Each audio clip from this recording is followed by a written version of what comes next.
Hi, this is Charles again, and since it's September 11th, it's actually Brian De Palma's 84th birthday. So to celebrate, I just wanted to discuss or analyze, really just review a lesser known, underappreciated, underrated 1976 film called Obsession. Stars Cliff Robertson, Genevieve Bujold, and John Lithgow. And it came out the same year as Carrie, so of course most people just remember Carrie from 1976. Understandably so, obviously an iconic film. But I absolutely love Obsession. Now, as I say, it stars Cliff Robertson, and interestingly enough, apparently Cliff Robertson was fairly difficult at times to work with, and Palma himself expressed some disappointment in Cliff Robertson's performance. I actually like his performance. It's true that sometimes he's not likable in the film, but I actually think that works for the film. I think him being sort of morally ambiguous at times makes him a little bit unpredictable, which by the end of the film is a good thing because we're not sure what he's going to do at the climax. He could do something good or he could do something bad. So I really do like his performance quite a bit in this. But I mean, nobody's performance compares to Genevieve. She's amazing in this film. It's really she plays a dual role, and it's fabulous. It's an emotionally powerful performance. The movie has a powerful ending too, and so she's probably the best thing about the film, besides the visuals. And then it also stars John Lithgow in only his second film, really. And Brian De Palma discovered John Lithgow. He had seen him in a play and recommended Lithgow to another casting director or another director, friend of his, and that would be John Lithgow's first film. And then, and then this would actually be John Lithgow's second film. But either way, Brian De Palma, like he discovered Robert De Niro, he also discovered John Lithgow, among other actors as well. So, anyway, this movie is an homage to Alfred Hitchcock's Vertigo. Now, by the time I saw this, when I was a late teen, I think I saw it. Well, actually, I probably saw it when I was attending community college. But when I watched it, I was already a huge Alfred Hitchcock fan. Love all of the Hitchcock Jimmy Stewart collaborations. Rear Window's my favorite film of all time. Rope is a truly great and underrated film, and of course, I love The Man Who Knew Too Much with Doris Day and Jimmy Stewart. Vertigo, ironically, I acknowledge it's probably Hitchcock's masterpiece, but it's not one of my favorites. Anyway, when Obsession came on television, I think it may have been Turner Classic Movies or some network like that. They mentioned that both Brian De Palma and Paul Schrader, the screenwriter, decided to pay homage to Vertigo when they made this film.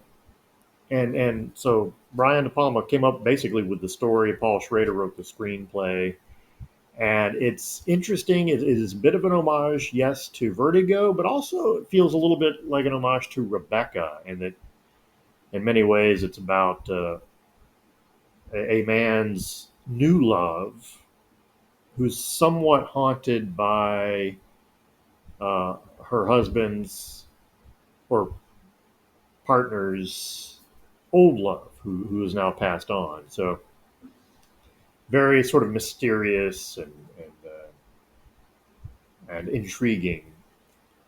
The thing is, I actually like Obsession even more than Vertigo, which I know is sacrilege to most folks, but I don't know what to tell you. All the things I didn't like about Vertigo are not present in Obsession.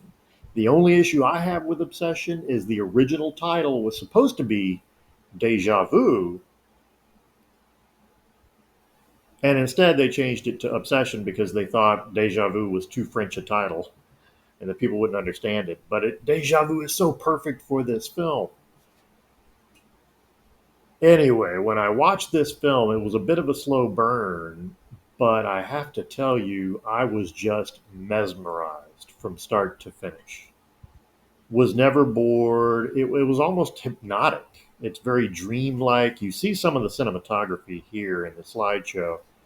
There's kind of a dreaminess to it, a little bit of a haze, but the cinematography is from Vilmos Zsigmond, who also worked on some Spielberg films and others, but he's worked 4 times with Brian De Palma.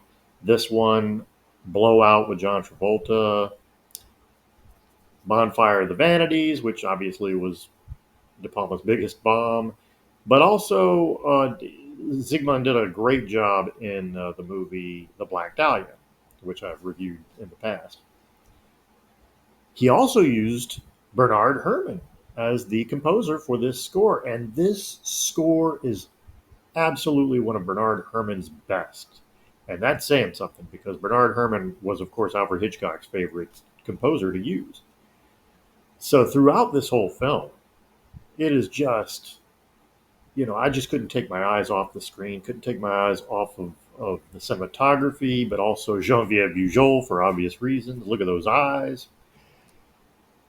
And so I know it's one of her favorite films that she ever did. I know it's one of Cliff Robertson's favorite films that he ever did, and for good reason. This film is about a rich businessman in New Orleans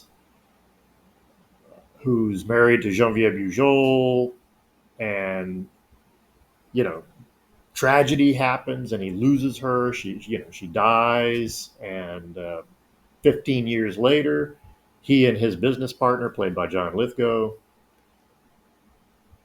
go on a business trip to Italy, where all of a sudden Cliff Robertson's character discovers a young woman who looks exactly like his late wife. And there's a big mystery, and it's just from start to finish, it is just a again a dreamy, hypnotic film, and it's hypnotic because the score and the cinematography just kind of seduce you throughout. So yeah, it's funny. I don't know. I mean, there are reasons why I don't love Vertigo, and I could go into that. But like I said, I just have none of those issues with this film, and I just think it's a wonderful combination of acting, visuals, music. It's a real symphony of a film, really. And anyway, I hope if you ever come across it, because there have been special editions, and I think you see a few of, or one of them on the screen here. But if you're ever in the mood for kind of a romantic, sort of passionate, beautiful looking film, I think you could do no wrong by picking up or streaming the movie Obsession. Every now and then you'll see it on Tubi, maybe Pluto, but yeah, if it ever comes across your screen, please take a chance on it. It's a lovely film.